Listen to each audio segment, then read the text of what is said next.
शतमित्राला सांगितलं की ते तयारी करा. जनक जवळ आले. संध्याकाळी जनकाचे डोळे भरलेले, जनकाच्या डोळ्यातून पाणी येतंय आणि जनक रडता रडता आपल्या चारही पोरींना सांगतो, जानकी, उर्मिला, श्रुतकीर्ती, मांडवी, बाबा सांगा ना बेटा, सकाळी तयारी करा, तुम्हाला सासरे जायचंय.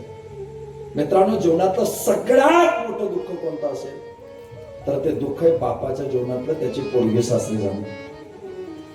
पोरगी सासरी जाणं जीवनातलं निस्वार्थ प्रेम आहे. बरं, प्रेम आहे.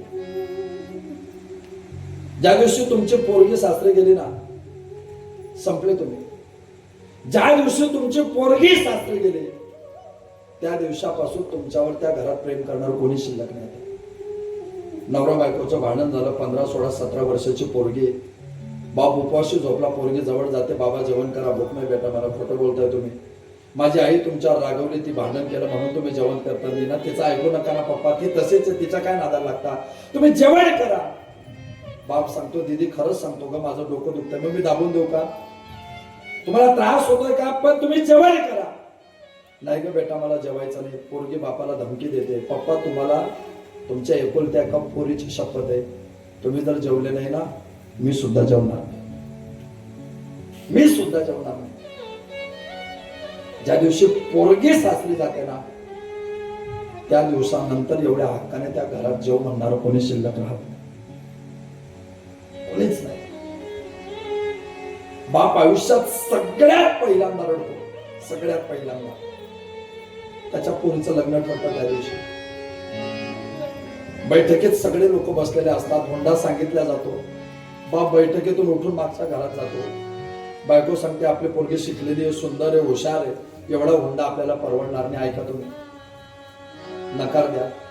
बायकोचा हात बाप हातात घेतो, खिसातला रुमाल डोळ्याला लावतो, बायकोला सांगतो मला बाकीचं सांगू नको, तुला फक्त घरानं आणि मुलगा आवडला का तेवढं सांग, मी व्याजाने पैसा काढेन, मी अर्धा एकर विकून टाकेन, पण माझ्या पोरीला सुखाचा दिवस टाकेन. ही भूमिका ज्याच्या डोक्यात असते ना त्या शक्तीचं नाव बाप असतं. ज्या दिवशी तुमचं लग्न ठरलं ना त्या दिवसापासून आपोआप तुमच्या बापाच्या जेवणावर परिणाम होतो. आणि म्हणून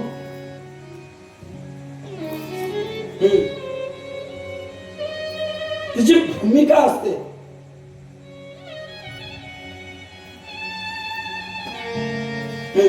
त्या भूमिकेतून जेव्हा आपण जातो ना तेव्हा आपल्याला त्याचं महत्व कळतं.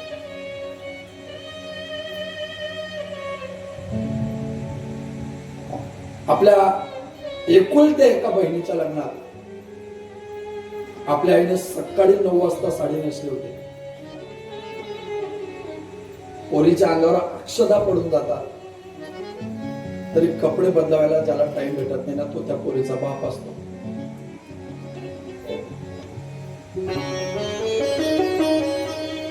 बाप जिवंत आहे ना, तुमचा नवरा नोकरीला आहे, तुमच्या घरी जमीन आहे, तुमच्या घरी सगळं आहे, तुमचा बाप जिवंत आहे ना, तुम्ही दिवाळीला अक्षय तृतीयेला जा, तुरीच्या डाळीपासून तर भाजीपाल्यापर्यंत सगळ्या पिशव्या बाप त्याच्या हाताने भरून देतो.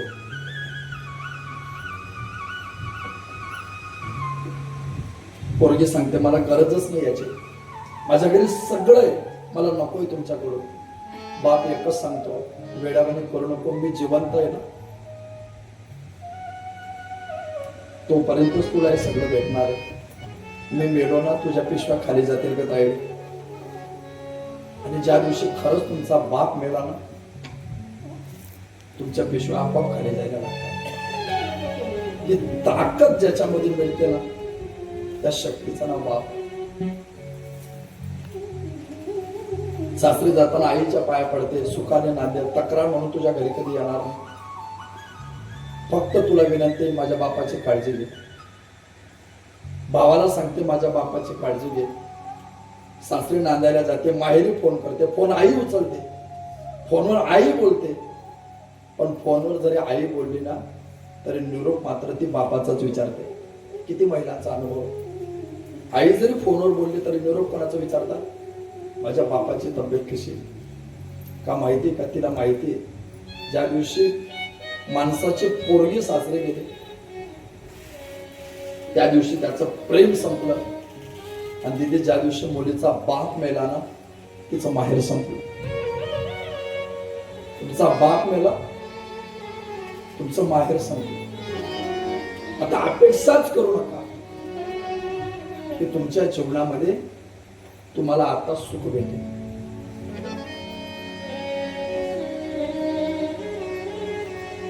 पोरगी सासरी जाताना तिच्या गळ्यात गळा टाकून रडणारी आई,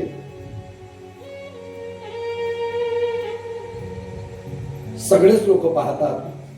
पण पोरगी सासरी जाताना मंडपाचा एक पाईप धरून कोपऱ्यात एकटा रडतो ना, तो त्या पोरीचा बाप असतो.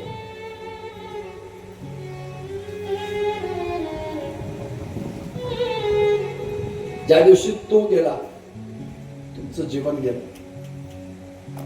ज्या दिवशी बाप गेला, त्या दिवशी जीवन संपलं. ज्या दिवशी मुलगी गेली, त्या दिवशी जीवन संपलं. आणि म्हणून जीवनातला किती कठोर माणूस असू द्या, पोरगे सासरी जाताना तो रडला नाही असं कधीच घडत नाही.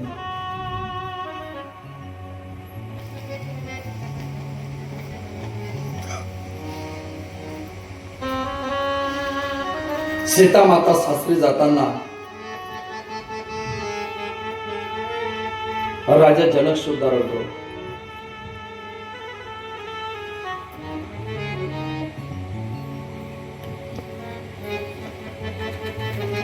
आंतरिक प्रीतीच्या प्रेमाच्या ओलाव्यातून ही भावना तयार होते.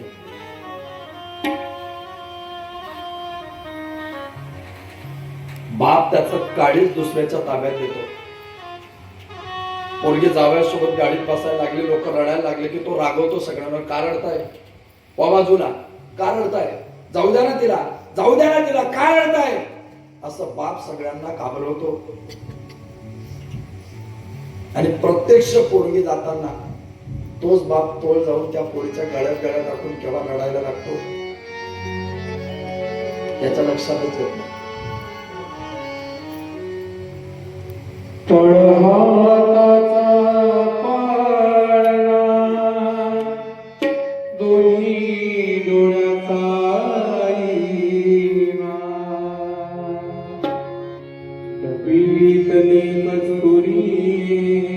जशी वागवली मैना, लाडाची लेक बाई हरवुना साजनी. आज माहेर सोडून कशी चालली सासरी. जीवातला जीव केला आता तुमच्या हवाले. आता तुम्ही माय बाप हिच्या जीवाची सावली. जीवा खालीवर होतो तुला पाठविता राणी. एका डोळ्यात आनंद, एका डोळ्यामध्ये पाणी.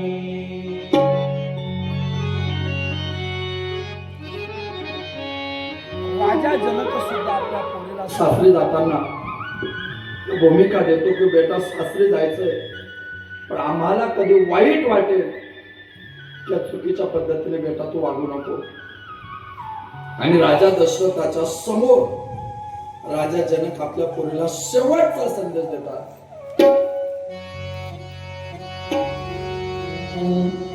सास ससुर गुरु सेवा करे हो, सास ससुर गुरु सेवा करे हो.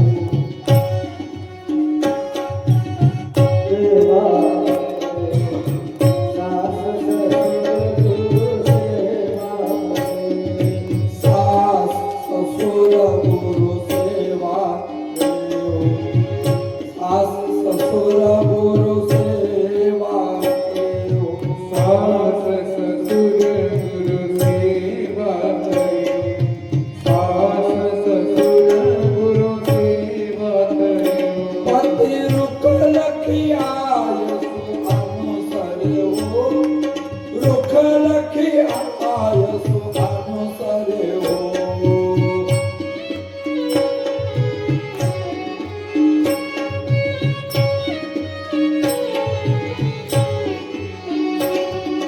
सास ससुर गुरु सेवा करे हो.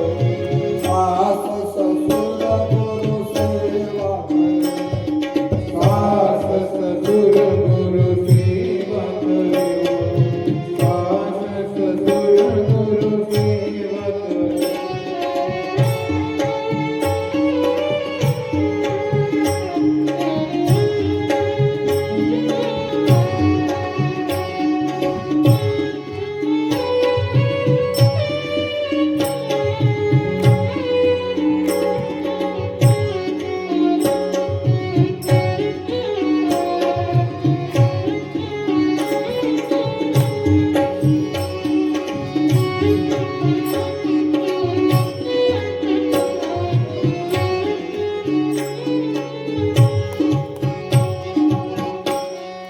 सास ससुर गुरु सेवा करे हो. सास ससुर गुरु सेवा करे. पति रुख लखियाय सु अनुसरे हो. पति रुख लखियाय सु अनुसरे हो. सास ससुर गुरु सेवा करे हो. एका आईने एका बापाने आपल्या पोरीला काय शिकवायचंय त्या प्रश्नाचं उत्तर आहे रामकथा. दाटून कंठ येतो मुलगी सासरी जाणे याच्यासारखं. मैया तेरे आंगन की मैं हो एक तुलसी रे.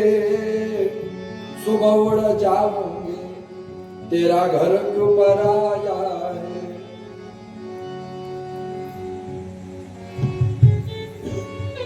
एक दिवस तिला सासरी प्रत्येकाला जायचंय आणि असं म्हणतात जुनी लोक, ज्याला मुलगी नाही त्याच्यासारखं दुर्दैव जगात दुसरं कोणतं नाही. ज्याला मुलगी नाही ना असं म्हणतात मेल्यावर त्याचं प्रेत सुद्धा सुनं पडतं.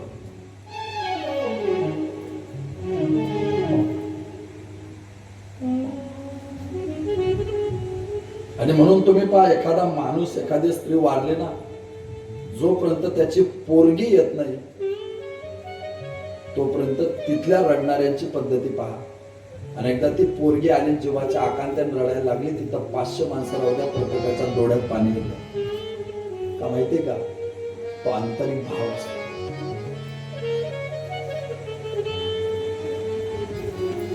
आणि म्हणून मुलगी जीवनाचं सारे. कन्या सासुराशी जाय मागे परतोनी पाहे. आणि ती मुलगी सासरी जाते, सीताही निघतात. खरं म्हणजे हा प्रसंग असा, या प्रसंगातून आपण सगळे जातो.